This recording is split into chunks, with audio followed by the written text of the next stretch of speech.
दादा गुरु महाराज जी के भंडारे के पावन पर्व पर दिनांक 6 दिसंबर 1997 शाम का सत्संग। जय गुरुदेव, जय गुरुदेव,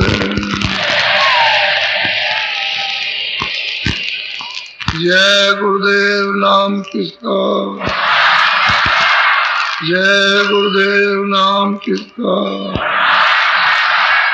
जय गुरुदेव नाम किसका। गुरु का ध्यान कर प्यारे,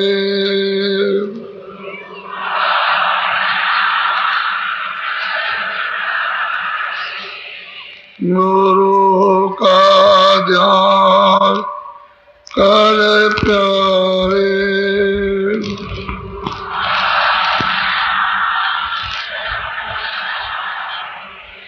बिना इसके नहीं छूटना,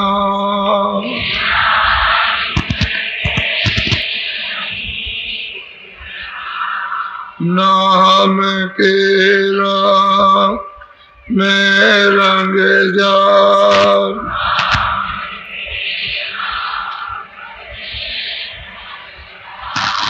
मिले तो दाम निज अपना,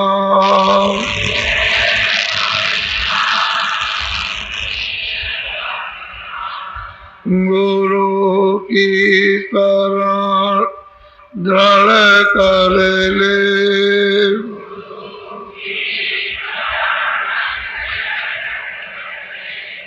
विनायक का नहीं करना,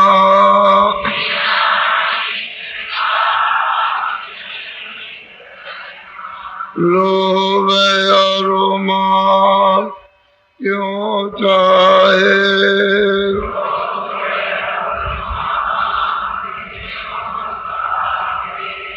पड़ेगा फिर तुझे देना,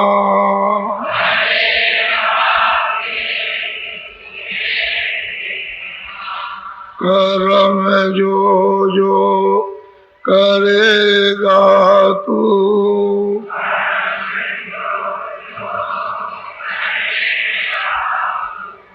वही फिर वो ना बढ़ना,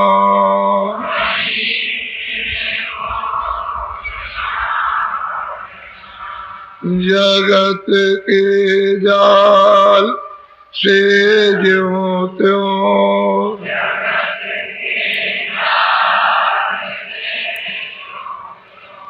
हटो मर्दान की करना,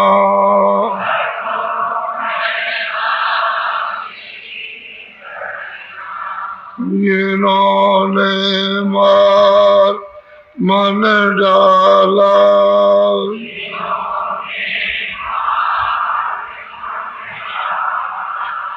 जिन्होंने मार मन डाला,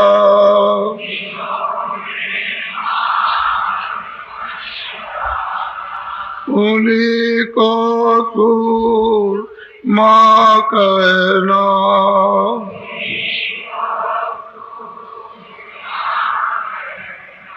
बड़ा मेरी ये मन घटू ने,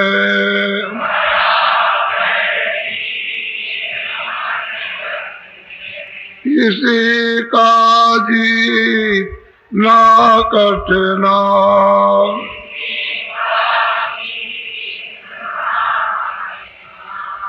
पड़ो तुम इसी के पीछे,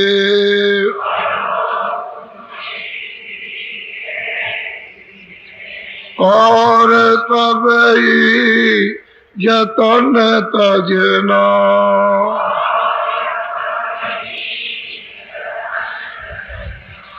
गुरु की प्रीत कर पहले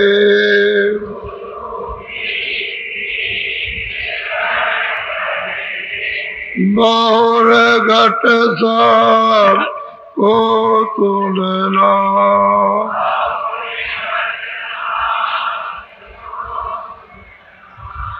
गौर घट सब को सुनना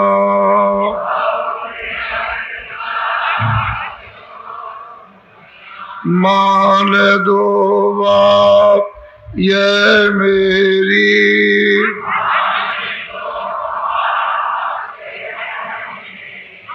करे मत और कुछ जतना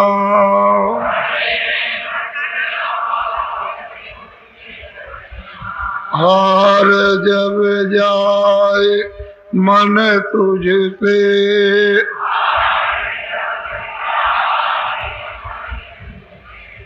हार जब जाए मन तुझसे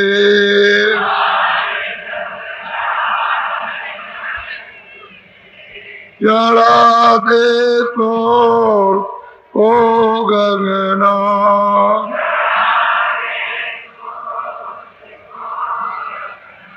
और तब काम जग झूठा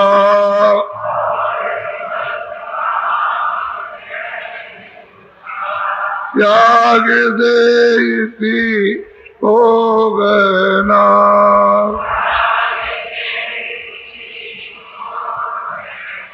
गुरु का ध्यान कर प्यारे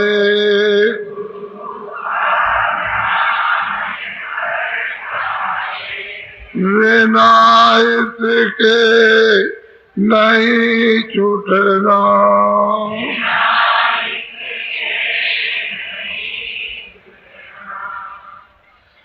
सतगुरु सतनाम तुम बोला हो परनाम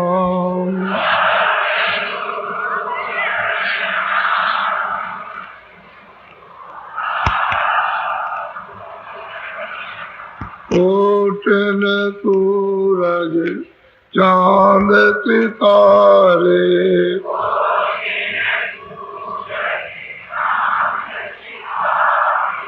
उठन सूरज चांद सितारे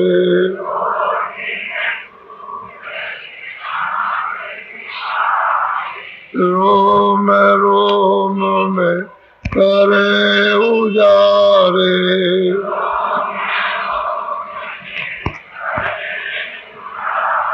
रोम रोम में करे उजारे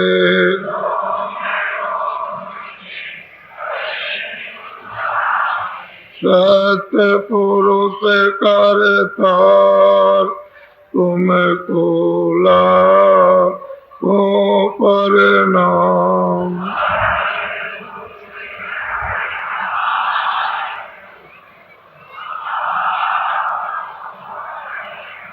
अरबों सूरज चांद सितारे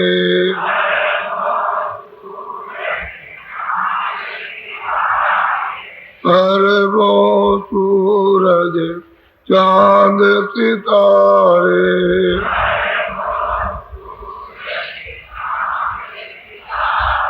रोम रोम में करे उजारे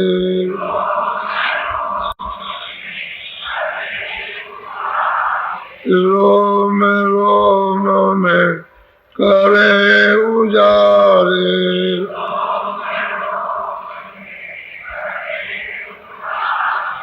अलक पुरुष करतार तुमको लाखों प्रणाम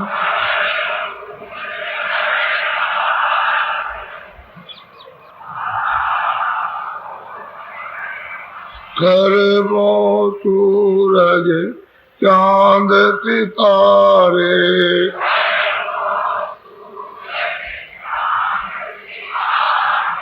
खरबो सूरज चांद सितारे,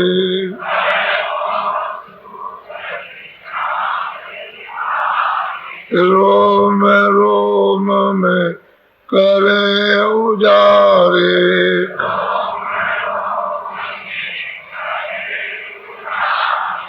अगम पुरुष करतार, तुम कोला तो प्रणाम।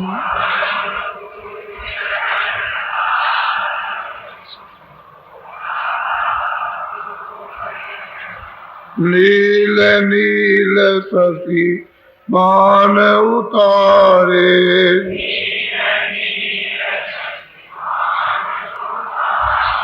नील नील शशि बाण उतारे,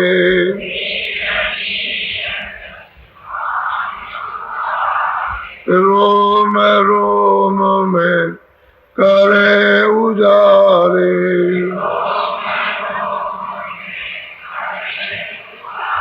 रोम रोम में करे उजारे,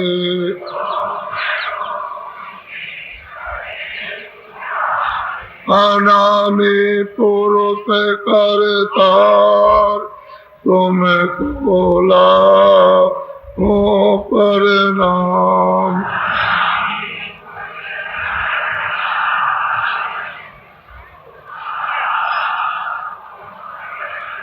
अनामी पुरुष करतार, तुम कोला हो प्रणाम।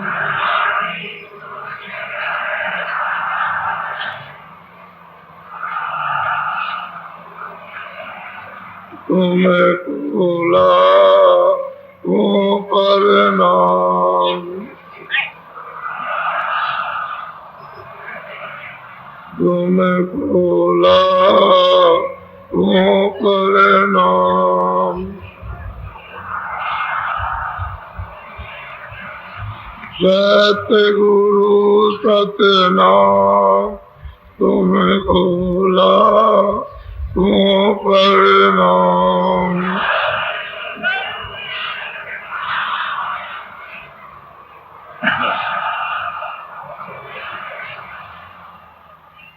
बच्चियों, हम लोग सभी गृहस्थ आश्रम में छोटे से परिवार में सीमा बांध करके रहते हैं, और वो भी मोह ममता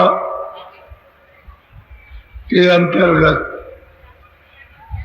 अपने अपने बच्चे बच्चियों के लिए।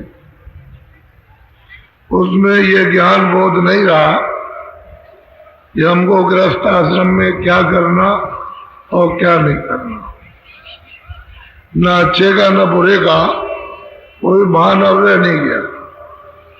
मोह ममता के कारण मनुष्य ये सोचता है कि चलो अपना किसी तरह से पेट भरो, गुजारा करो, इसी की इतनी सीमा है। तब तक वो वक्त और समय जो अमूलक है, वो इसी द्वंद में, इसी उधेड़बुन में, परेशानी में, चिंताओं में समाप्त हो जाता है। तब तक वो खड़ा होकर के आवाज देता है कि तुम होशियार हो जाओ, मैं आने वाला हूं।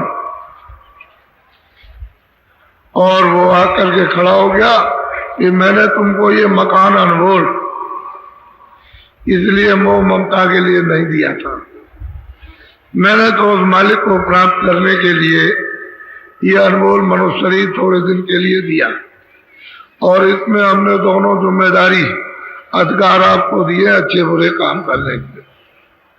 उसके लिए ऋषि मुनि साधु संत महात्मा ज्ञानी पुरुष भेजे गए, तो उन्होंने बताया ये अच्छा ये बुरा।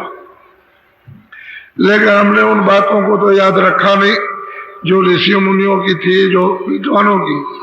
अब वो कुछ नहीं, उससे हम दूर हो गए और अच्छाई बुराई को न समझ करके अच्छाई को बुराई, बुराई को अच्छाई, इसमें उलझ गए।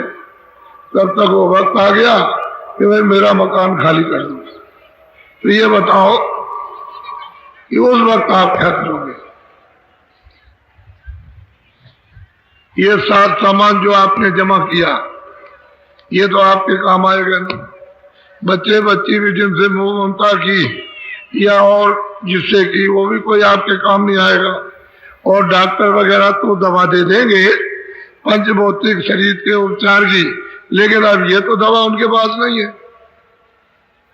वो तो कहेंगे मकान अभी खाली कर दो और सामने खड़े हो जाएंगे और आपको इतना भय लगेगा उनकी शकल सूरत देखकर कि एक क्षण भी नहीं लगेगा ये खून का पानी हो जाता है तुरंत। जैसे मतलब क्या दे दिया, बस खून का पानी, उसको काटो तो खून नहीं निकलेगा। वो कहेगा निकलो और निकाल बाहर कर देगा। ये आपका मकान, इसको क्या करोगे, घर में बंद करके रखो या गाड़ दो, इसको जला दो या पानी में डाल दो। तो ये बताओ जब आपका ये है ही नहीं तो ये जितना भी सामान और जितने भी साथी संगी ये आपके काम है, जिनसे आपने मोह ममता की, जिनके लिए धोखा दिया, बेईमानी की और चोरी की, तमाम तरह के गुनाह करके और सिर पर मार लादा। अभी उसको कौन सहायता देगा, कौन उतारेगा। तो चलो 1 मिनट भी नहीं लगता, इधर से निकाला उधर खड़ा कर दिया और वहां सब हिसाब। 1 मिनट भी लगने वाला नहीं हो जाता। वो सब नक्शा सामने रख देंगे कि देखो तुमको अधिकार दिया था, ये किया और अब ये तुम्हारी इसकी ये सजा कि 1 करोड़ बरस तक तो नरक में जाओ, उस नरक में जिसमें काटे जाओ। 1 करोड़ बरस उस नरक में जाओ जो जलाए जाओ। 1 करोड़ बरस उसमें रहो जो सुनाए जाओ। 84 4 खाने तो अलग हैं। तो ये बताओ बचाएगा कौन। तो आपको ये चाहिए कुछ हृदय में दया। गृहस्थी को चाहिए बाल बच्चों के बीच में उसका एक रास्ता है चलने कि कोई भूखा, कोई प्यासा, कोई अनजान, कोई भी हो, किसी जात को आपने क्या मतलब। मुसलमान हो, हिंदू हो, छोटा हो, बड़ा हो, कोई हो, भिखारी हो, भूखा हो, दरवाजे पर आ जाए तो जो आपके पास हो, अपनी जैसी भूख, अपनी जैसी पीड़ा समझकर उसे रोटी खिला। ये आपका पथ, एक रास्ता उस तरफ चलने का।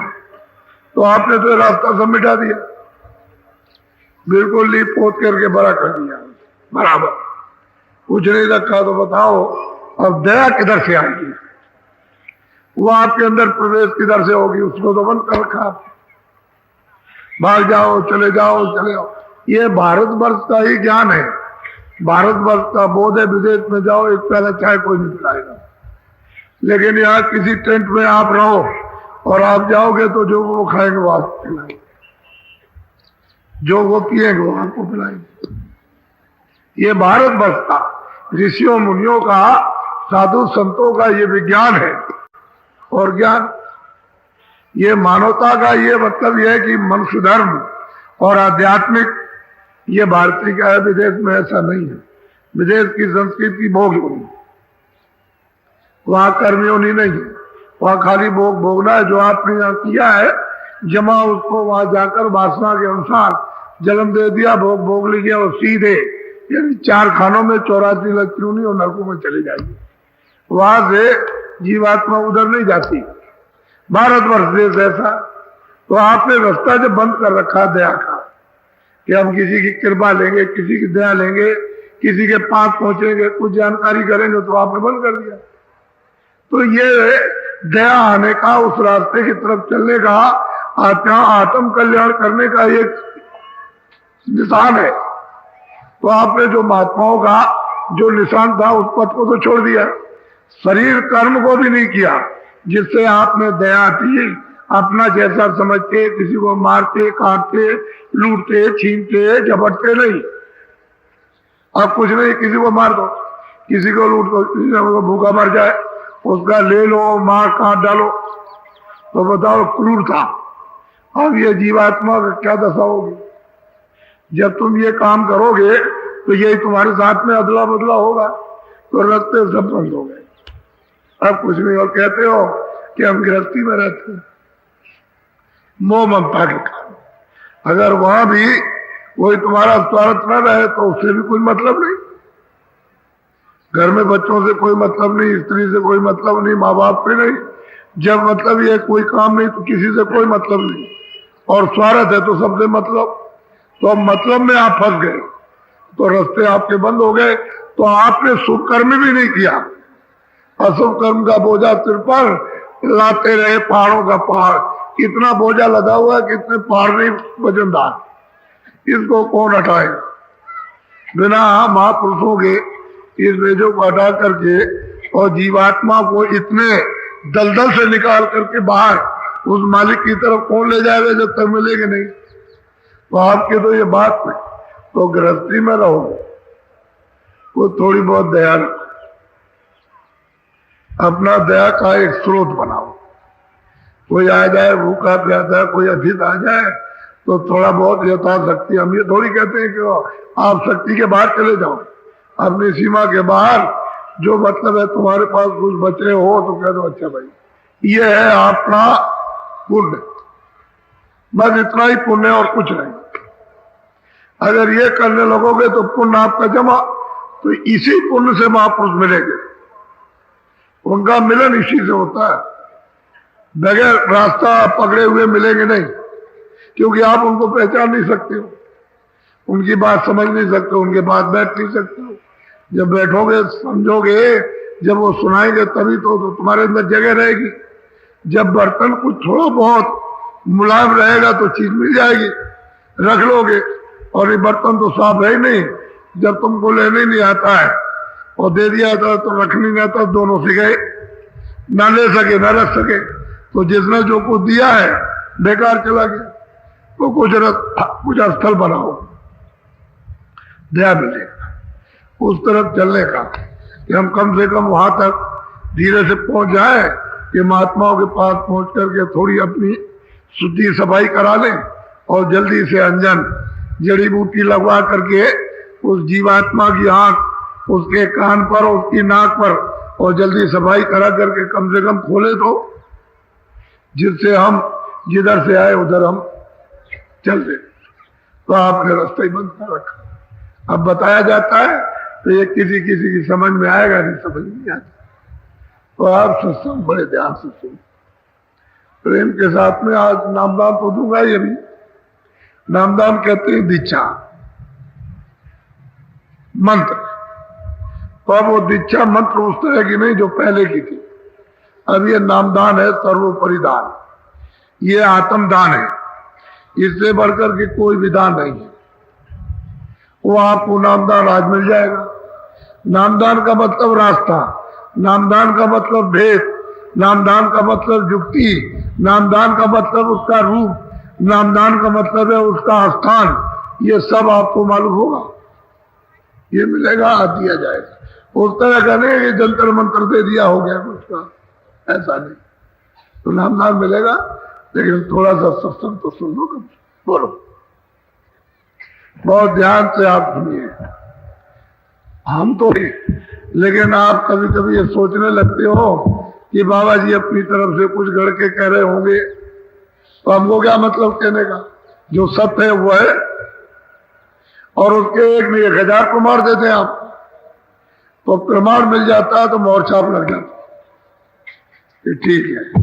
अरे भाई कोर्ट कचहरी में जाते हो तो जब अपना फैसला कराते हो तो कोई आपके लिए कानून चाहिए कि भाई सरकार ने ये बनाया और ये अधिकारी ने फैसला किया, ये है, तो उसमें पुष्टि हो जाती है कि नहीं ठीक है, पीछे वालों ने इसी पर फैसला किया।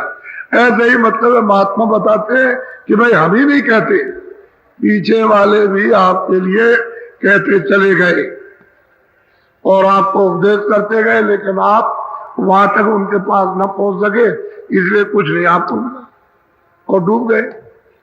क्योंकि मनुष्य शरीर ये सतयुग त्रेता द्वापर अनगिनती खत्म हो जाए तब भी नहीं मिलेगा।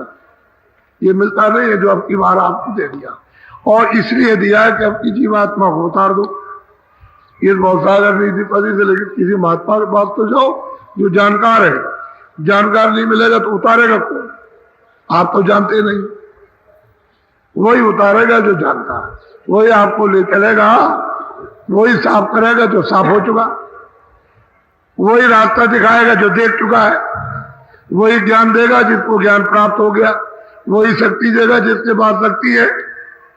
लेकिन जिसके पास कुछ नहीं है वो आपको क्या देगा? तो सीधी सादी सरल ये उपदेश है। इसमें सब प्रकार के लोग हैं, पढ़े लिखे भी हैं, अनपढ़ भी हैं, काश्तकार भी हैं, दुकानदार भी हैं, और सब तरह के लोग हैं, और सब प्रांतों के। तो असल में ये चीज सबकी समझ में आती है। ये ऐसा उपदेश नहीं है, ये रास्ता ऐसा ज्ञान नहीं जो सबकी समझ में ना है, लेकिन ये है कि आध्यात्मिक ज्ञान, एक भौतिक ज्ञान। भौतिक ज्ञान में तो आप रहते ही हो, लेकिन यह है कि इसको भी आप सही सही नहीं समझते हो, बुद्धि ज्ञान। और एक जीवात्मा का आत्म परमात्म ज्ञान, तो वो बिना महात्माओं के नहीं मिलेगा। उसके लिए मास्टर अध्यापक चाहिए जिसने उसको प्राप्त किया, वो नहीं मिलेगा तो आपको चीज नहीं मिल सकती। तो जरा सुनिए ध्यान से, बोलो। सोता मन कैसे जागे भाई, तो उपाव में करूं बखान। और वो महापुरुष कहते हैं कि भाई जुग जुग का ये सोता हुआ मन, ये सो रहा है भौजाल में, इंद्रियों के भोगों में डूबा हुआ है, तो इसको तो होश है नहीं है कि मुझे क्या करना। और जीवात्मा इसके वशीभूत है, वो चेतन है, ये जड़ है, लेकिन उसकी चेतनता का दुरुपयोग करता। तो जीवात्मा शरीर में चेतन है, लेकिन शरीर उसके कारण चलता फिरता, हाथ पैर हिलते, आंखें इधर उधर काम करती है, देखने का काम सुनते हैं, लेकिन जब निकाल दिया जाए तो वही आंख वही कान कुछ नहीं करेंगे, वही हाथ पैर कोई हिलेगा नहीं। तो चेतन के कारण चेतन हो रहा, वैसे जड़। तो कहते हैं मन जुग जुग का सो गया परमार्थ की तरफ से, तो इसने भी अपना मुकाम छोड़ दिया, उस मुकाम से आकर के और क्षणिक इंद्रियों के रस में फंस गया। इन जब विकारों में आ गया, काम में, क्रोध में, लोभ में, मोह में, तो बुद्धि विवेक ये चला गया, खत्म हो गया। अब महापुरुष कहते हैं कि भाई वो मन सोता हुआ कैसे जगेगा, उसका मैं उपाय और तरीका तुमको सबको समझाता हूं कि इस तरीके से जाग जाएगा, दूसरा कोई रास्ता जागने का है नहीं। बोलो। तीरथ करे व्रत भी राखे, विद्या पढ़ के हुए सुजान। कहते हैं तीरथ किया, व्रत किया, जब तक किए, संयम किए, विद्या पढ़ी, ज्ञानी हो गए, ये सब कुछ कर लिया, छोड़ा कुछ नहीं है कि हमने भाई व्रत भी किया, ये भी किया, तीरथ गए, यहाँ गए, इसकी पूजा की, उसकी पूजा की, सब देवताओं की पूजा की, सबकी इबादत कर ली, और हम हाफिज भी हो गए, बहुत विद्वान भी हो गए, वेदों शास्त्रों को भी पढ़ लिया। कहते हैं हमने ये सब कर लिया। बोलो। जप तप संयम बहु विधि धारे, मौनी हुए। अब महापुरुष कहते हैं कि जब भी किया तब भी किया, संयम भी किए, तरह तरह के जो संयम होके उन उपायों को भी हमने कर लिया। कोई उपाय हमने मन को बस में करने का, जगाने का छोड़ा नहीं, सब उपाय किए हमने। बोलो। अस उपाव हम बहुत कीरे, तो भी यह मन जगान। बड़ा स्पष्ट महापुरुष कहते हैं हमने ये सब उपाय करके, जितने भी शारीरिक उपाय थे सब किए, लेकिन मन आज तक भी जगा नहीं, जैसा का तैसा सोता रहा। और सही सच्ची बात है, ऐसे मन कैसे जगेगा? ये तो भोगों में तो इतना लीन हो गया, डूब गया, वो तो भोगों का एक समुद्र है, उसी में जाकर के गिर गया। अभी कैसे उभरे, कैसे जगेगा? इसके बाद तो कुछ बल पौरुष रहा नहीं, ये तो शक्तिहीन हो गया। अब वो पड़ा हुआ उसमें, उसी में भोग रहा, चिल्ला रहा, कुछ नहीं। बोलो। खोजत खोजत सती गुरु पाए, उन यह जोगते कही परमात्मा। अब वो कहते हैं भाई खोजते खोजते खोजते हमने खोज तो लिया, लेकिन खोजते खोजते सदगुरु मिल गए, सच्चे गुरु मिल गए जो पूरे हैं। उन्होंने एक युक्ति बताई, उसमें ज्ञान है, उसमें आनंद है, सब कुछ उसमें भरा हुआ, सब रसों से हुआ है, कोई उसमें कमी नहीं किसी तरह की। तो मिलना तो चाहिए सब, क्योंकि ये शब्दी की तो रचना है। इसमें भी अगर शब्द नहीं निकले तो कोई रचना नहीं हो सकती। आवाज से ही सब काम हो रहे, सब गूंगे हो जाए तो कोई काम नहीं हो सकता, क्योंकि कौन बताएगा, शब्द से ही विस्तार होगा। इसको बताया, उसको बताया, ये बताया, ये कारखाना, ये वस्तु जब ये बनाई, उसको बना दिया, ये सब शब्द का खेल। लेकिन ये जड़ में वो करके बोला, तो यही जब जड़ खत्म हो जाएगा, जल पृथ्वी अग्नि वायु आकाश, तो फिर चेतन शब्द हो जाएगा, चेतन आने लगेगा। जब वो लिंग शरीर भी समाप्त हो जाएगा तो और चेतन होगा, जब सूक्ष्म समाप्त हो जाएगा तो और चेतनता आ जाएगी। इस तरह से ये गंदगी ऊपर से जमा, तो सुनते सुनते सुनते सुनते उस शब्द को मन जागने लगा। अब वो अपना अभ्यास बता रहे हैं कि मुझे गुरु मिल गए।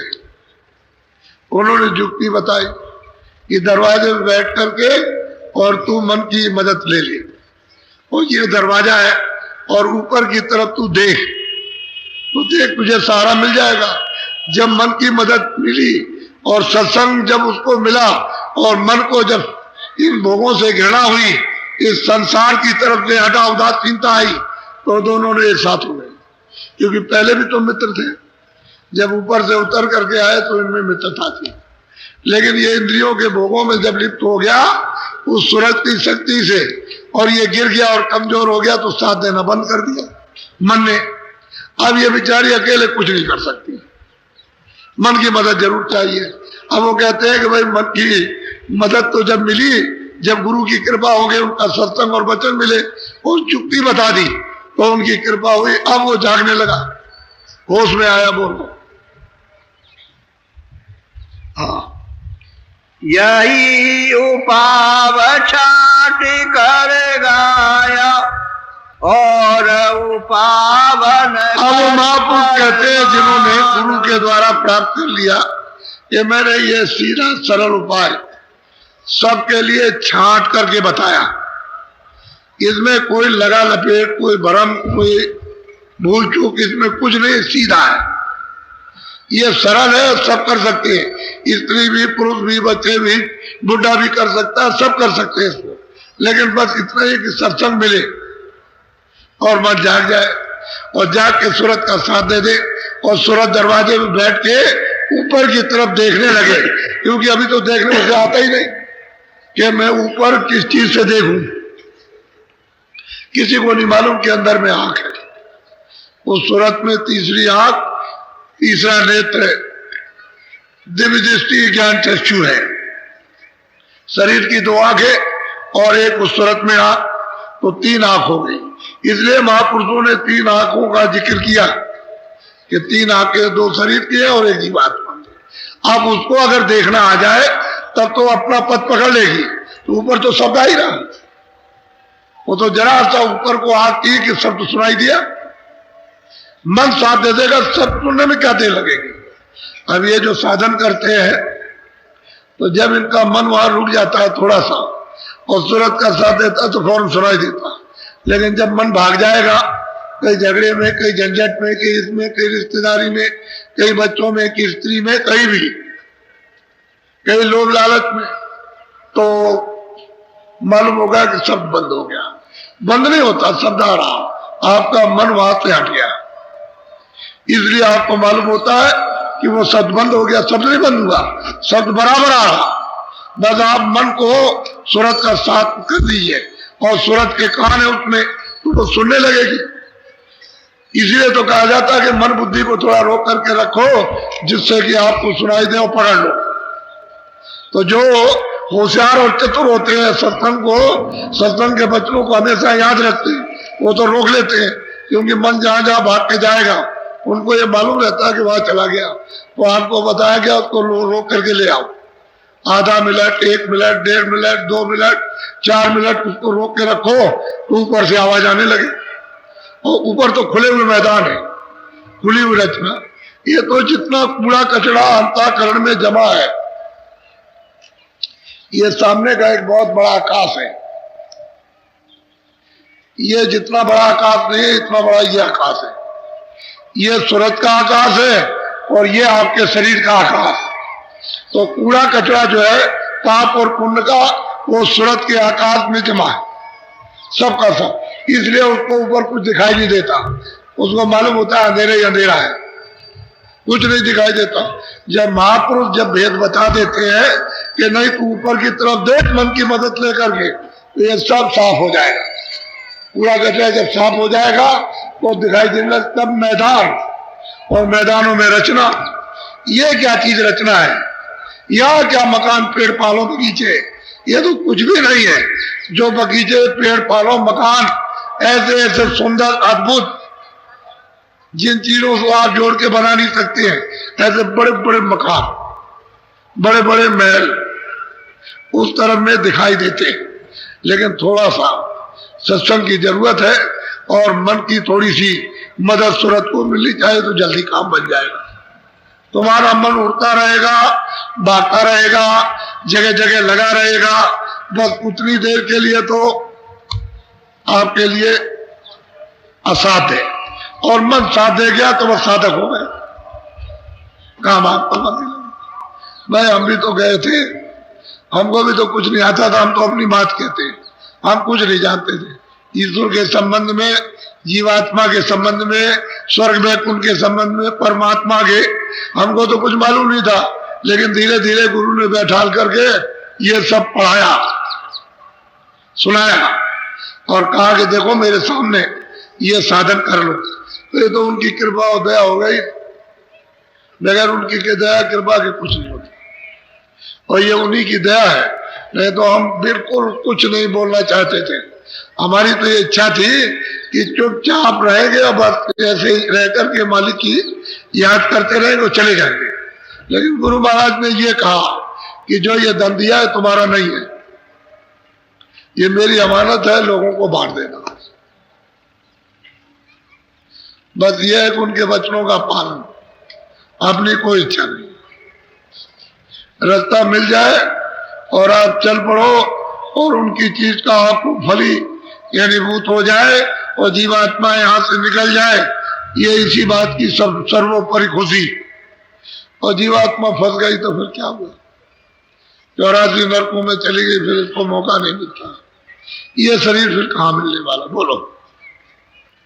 संत बिना सब भटके डोले, बिना संत नहीं शब्द। अब वो अपनी बात को कह रहे हैं कि हमको जब गुरु की कृपा प्राप्त हुई तो वो देखते हैं भाई संत बिना सब के सब डोलते हैं, घूमते हैं खाली, और उनको कुछ नहीं मिल सकता, और बिना संतों के कोई पार जा नहीं सकता। अनुभवी पुरुषों की जरूरत है, वही मिलेंगे तो काम होगा।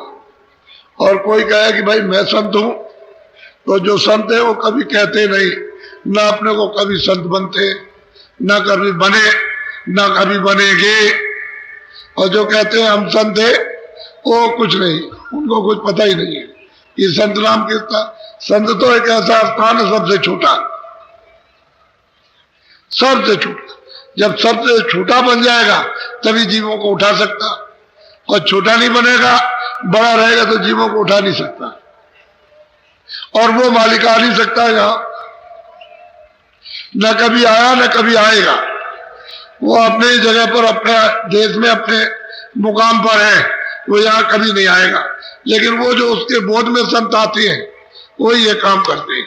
तो ऊपर से जब उतारे जाते हैं और लाए जाते हैं तो सब कुछ उनको ज्ञान रहता है, आने का और जाने का। ईश्वर को भी प्राप्त करते हैं, ब्रह्म को भी प्राप्त करते हैं, पारब्रह्म को भी प्राप्त करते हैं, महाकाल पुरुष को भी प्राप्त करते हैं, और फिर उस सत्पुरुष को जो सच्चा देश है, और नीचे जितने भी मुल्क हैं, जितने भी देश है, स्वर्ग वैकुंठ ब्रह्मांड और पार ब्रह्मांड, ये सूरज सब देखती जाती है, कुछ बाकी रहता नहीं है। ऐसे महात्माओं की यही तारीफ है।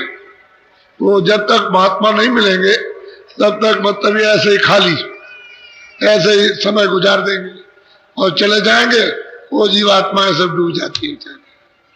यही सब पहले शुरू में जब आई थी तो सबको मनुष्य शरीर मिला था, कोई 84 नहीं बनी थी, न 4 खाने ने 84 रचूनिया। ये तो बहुत दिन के बाद ये विधान बनाया गया। पहले तो सब मनुष्य और सबको पूरा बोध था। यही से रोज आते थे 100 बार जाओ 100 बार आओ। वहां कोई रोक टोक और चौकी पहरा नहीं। ईश्वर से मिलो, ब्रह्म से मिलो, पार ब्रह्म से मिलो और सच्चे दरबार में, सच्चे देश में मालिक के पास जाओ, लौट आओ और जाओ लौट आओ, कोई देर नहीं, ऐसे जाओ ऐसे आओ। लेकिन जब ये देखा कि अब तो ये लोग जा रहे हैं अपनी आयु पूरा करके, तब ये हुआ कि हमने तो तपस्या की थी और ये सब सूरतें चली जाएंगी तो हमारा यहाँ क्या रहेगा। तब फिर ये विधान बना, अपनी शक्तियां उन्होंने पैदा की और विधान बनवा दिया और सबको अधिकार दे दिया कि हमारे देश का ये नियम है, हम आपको अधिकार देते हैं, तो अच्छा करो चाहे बुरा करो। जो अच्छा करोगे अच्छा भोगो और बुरा करोगे तो बुरा भोगो। उसके लिए मैंने 4 खाने 84 चूड़ियां बनाई, इसमें से निकाल के उसमें बंद करेंगे, उसमें से निकालेंगे उसमें बंद करेंगे, उसमें से निकालेंगे पशु में बंद करेंगे और उससे भी निकालेंगे तो नरकों में डालेंगे। उसने विधान बना दिया, आपने उसका पालन नहीं किया। पालन करते होते तो ये दशा क्यों होती। ये जीव जंतु अधिक ये नरकों में 84 में न जाते, कर्मों से 84 चलेंगे। क्या किया जाए, अब वो ज्ञान और बोध खत्म हो गया। बोलो। गरज पावे 84 छूटे, जन्म मरण की हो अब वो महापुरुष कहते हैं कि भाई जब संत मिल जाएंगे, रास्ता मिल जाएगा, मन सूरत का साथ दे जाएगा, तुम उलट चलोगे, शब्द को पकड़ लोगे तो क्या करेंगे, आपको पहुंचाएंगे। कहते हैं कि भाई ये जो आप घर समझते हैं तो परदेश है, ये छूट करके जब वो मिलेगा तो फिर मतलब है कि आपकी 84 छूट गए, जन्म मरण छूट गया, आना जाना छूट गया, न किसी लोक में आना न कहीं आना। अपने घर में अब चल जाओ, अखंड धाम में आप चले जाओ। लेकिन सब मिलना चाहिए जो आता जाता है, जब तक वो नहीं मिलेगा तब तक नहीं हो सकता। बोलो। ठहरो, मैं आज आपको नाम दे दूं, ये जरूर आप याद रखो इस बात को कि मुझे शाकाहारी रहना है। आज से शाकाहार धारण करो, अशुद्ध आहार नहीं करना, शुद्ध आहार करो। फल है, फूल है, अनाज है, सब्जी है, जितनी सब्जी अनाज फल फूल दूध घी आप दिन में 100 बार खाओ, बाबा जी मना नहीं करेंगे, लेकिन शुद्ध आहार करो, अशुद्ध आहार नहीं। कोई भी अशुद्ध आहार मत करना, शुद्ध आहार, शाकाहारी रहो। एक बात, बीड़ी तंबाकू का सिगरेट आप पी सकते हो, हम हमारी तरफ से कोई मना नहीं, लेकिन ऐसा कोई नशा मत करना कि जिससे बुद्धि पागल हो जाए। बस इस बात की बचत करो। बीड़ी तंबाकू का पी सकते हो, और जो 20 साल के 18 साल के बालिग बच्चे हो गए वो तो कभी पीना ही नहीं। जब नहीं पीते हो तो कभी मत पीना। जो पीते छोड़ दो तो अच्छी बात है, और नहीं छोड़ते हो तो बीड़ी तंबाकू का पी लो। ऐसा कोई नशा मत करो कि जिससे बुद्धि पागल हो जाए और पहचान खत्म हो जाए। न बच्चे को पहचान सको, न माँ को, न बेटी को, न इसको, न उसको, किसी को नहीं। ऐसा नशा करने से आपको क्या मिलेगा। ये 2 चीजों से बराबर बचे रहो। बाकी अनाज है, सब्जी है, फल है, जितनी भूख लगे खा लो, कौन मना करता। कपड़े जितने पहनना चाहते हो पहनो, 100 कपड़े रोज बदलो, हमको इतराज नहीं। 100 दफे खाइए आप, जितना हजम हो जाए उतना खाओ, लेकिन इन चीजों से बचो, ये बाधक है, ये भार लदेगा, हिंसा का बदला देना पड़ेगा। वही जीवात्माएं फिर तुमको काटेगी, तुम उनको काट रहे हो, तुमको काटेंगी। फिर मतलब यह है कि ये सब आफत खड़ी होगी तुम्हारे ऊपर, रोओगे, चिल्लाओगे जुगों जुगों तक, और वहां से निकल के आ नहीं सकते हो। तो ये काम मत करो, अभी इसको बंद करो। बहुत आपने अपने धार्मिक देश में बहुत कुछ कर लिया, अब इसको सब लोग बंद कर दो, नहीं तो आपको सबको रोना पड़ेगा। और भूत सबको लग गए, वही जो सज्जन, जो शाकाहारी और जो महात्मा, उनको तो छोड़ दीजिए आप, बाकी सबको लग गए। और वो कहते हैं तुम कितनी दवा खाओगे, दवा खा लो, दवा फायदा नहीं करेगी, और फायदा नहीं कर रही। तो अब ऐसी दवा कोई है नहीं जो आपको लाभ पहुंचाए, वो लगा हुआ है, चाहे जितना खाओ, वो भूत लग गया, वो अच्छा होने ही नहीं देगा। अब पैसे खर्च करते रहो, रोते रहो, खर्च करते रहो, रोते रहो, खर्च करते रहो, और बस इधर रोते हो उधर रो, और शरीर के लिए रोते रहो, और रोते रोते चले जाओ, वो अपना बदला लेगा। इसलिए दया करो सब जीवों पर, पशु हो, पंछी हो, आदमी हो, कोई भी हो, उसके ऊपर अपनी यथाशक्ति दया रखनी चाहिए कि हमारे जैसा ये जीव है, और इसमें भी वो सूरत है, इसमें भी रूह है, और जैसी मुझे तकलीफ होती है ऐसी इसको भी, मुझे भूख लगती, प्यास लगती है, सर्दी, गर्मी, जाड़ा, बरसात, ऐसे उनको लगता है, लेकिन उनको सजा मिल गई। और हमको मनुष्य शरीर मिला है कि तुम बुद्धि का उपयोग करो, कपड़ा बना करके पहनो, और जाड़े, गर्मी, बरसात को दूर करो। लेकिन उनके पास में बुद्धि ना होने के कारण, अगर बुद्धि हो जाए तो भी कपड़ा बना के पहन सकते, उनको सजा मिल गई, वो भोग योनि है और ये कर्म योनि है। तो कर्म योनि को भोग योनि मत बनाओ, शाकाहारी रहो, दो चीज से बचे रहो।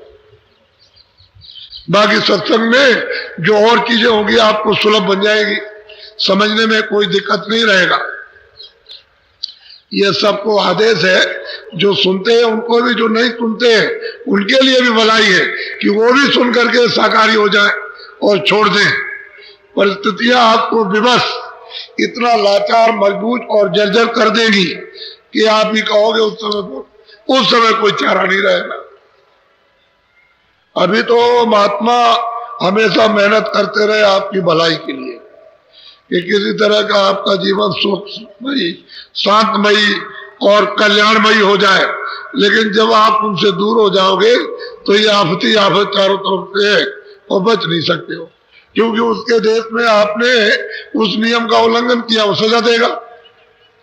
महात्मा चाहते उसकी सजा से छूट जाओ, वो सजा न दे सके, तुम पहले ही से बच जाओ।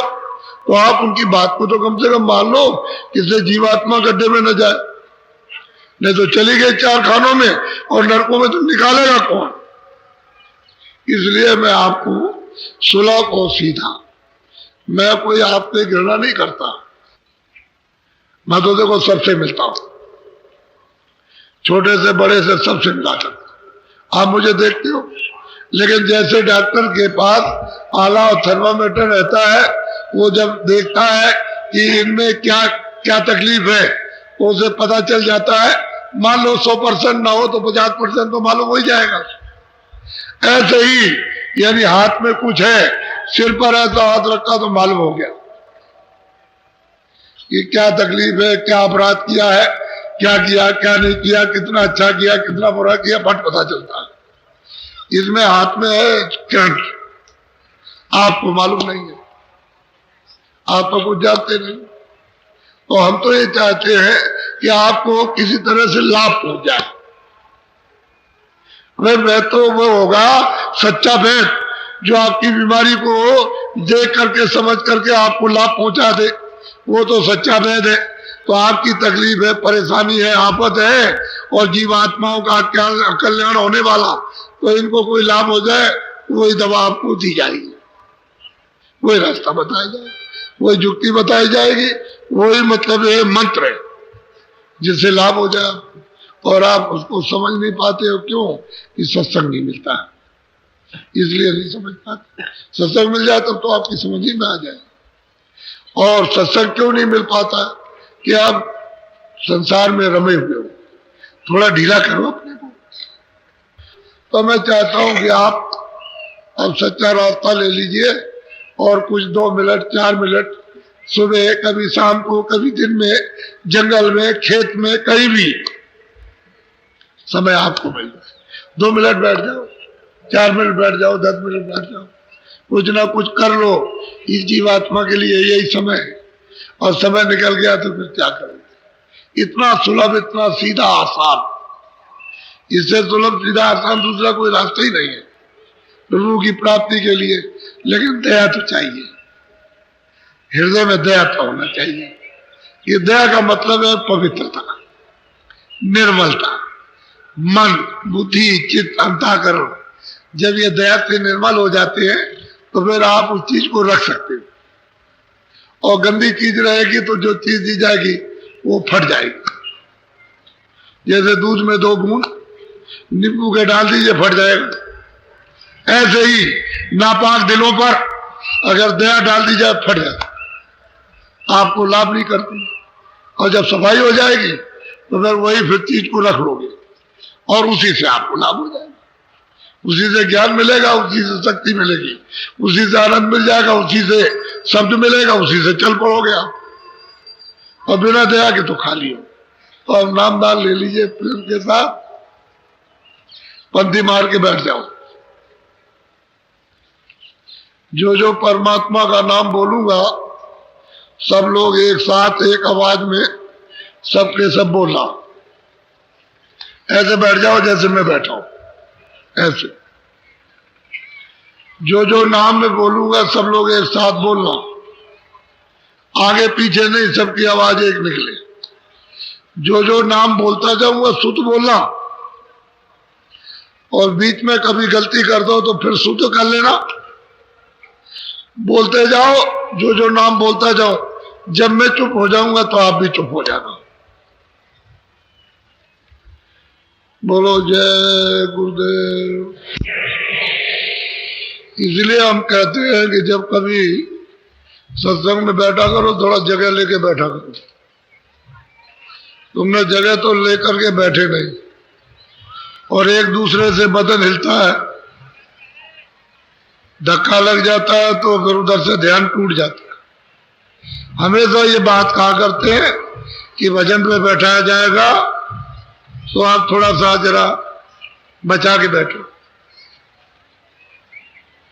ठहरो, ऐसे बैठ जाओ, 1 2 4 मिनट जरा ध्यान पे बैठो।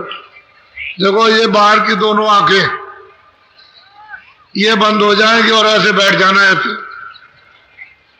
ये देखो इधर, ये शरीर की 2 आंखें, और ये बीचों बीच में ये सूरत बैठी हुई है, उसमें तीसरी आंख है। तो अंदर की आंख का रास्ता अंदर से, और बाहर की आंखों का रास्ता बाहर से। जब बाहर की आंखें खुलेंगी तो बाहर देखोगे, और अंदर की खुल जाए तो अंदर से देखने लगो। तो बाहर की आंखें बंद हो जाएंगी, अंदर की तीसरी आंख के सामने सीधा दूर एक जगह पर अपनी आंख को ऐसे रोकना, इस तरह से रोकना, जिसकी कोशिश करना हिले डुले नहीं। बस इतना ही आपको ख्याल रखना है कि हमारी दृष्टि जितना रुक सके उतना रोक दो। अगर वो खड़ी हो गई तब तो मतलब सामने दिखाई देना शुरू हो जाएगा, और ऐसे हिलती रही, इस तरह से हिलेगी, क्योंकि पहले तो आपने कभी देखा नहीं है। तो धीरे धीरे उसको रोकना। ऐसे बैठ जाओ, दोनों आंखें अपनी बंद करो। तो जो पुराने नामदानी है उनसे जरा पूछना कि हमको जरा सब सुमरन बता दो। पहले पूछना कि 5 नाम, 5 रूप, 5 स्थान हर एक के बाजे हमको लिख करके दे दो, तो हम रात में याद कर ले। जब लिख लेना तो उसको याद कर लेना, नाम, रूप, स्थान और आवाज, और फिर कहना कि जरा सुमरन बताओ, तो सुमरन बताएंगे, नहीं तो हम कल फिर समझाएंगे आप। उनसे कहना जरा हमको भजन बता दो, तो बैठा देंगे 2 मिनट के लिए भजन पर, तो बताएंगे इस तरह से आंख बंद करना, कान ऊपर की तरफ सुनो, फिर उनसे कहना कि जरा ध्यान बता दो, तो वो बता देंगे कि इस तरह से तुम ध्यान करो, तो थोड़ा सा बात सीख लेना। सभी प्रेमी भाई बहनों को मेरा सादर जय गुरुदेव। स्वामी जी महाराज कहा करते थे कि हमेशा पूरा सत्संग सुनो, सत्संग का एक भी वचन छूटना नहीं चाहिए। पता नहीं कब कौन सा वचन तीर की तरह हृदय को बेच जाए और आपका सुमिरन बनने लगे। सुमिरन ठीक ढंग से होगा तो ध्यान भी बनेगा, और जब सुमिरन और ध्यान बनेगा तो भजन भी बनने लगेगा। आप सभी लोगों को मेरी शुभकामनाएं। जय गुरुदेव।